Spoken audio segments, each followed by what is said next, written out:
මට ඔයා බොරු කළේ. තව කෙනෙක්ට ආදරය කරලා මගේ හවක් ආදරයට බොරු කළේ. ලබන හැම ආත්මයම ඔබගේ ළඟම ඉන්නයි මම නම් පැතුවේ.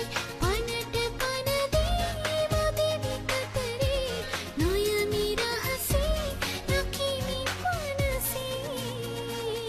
නිහන ගමනේ මේ තරම් දුර එවිද අපි කවාගේ.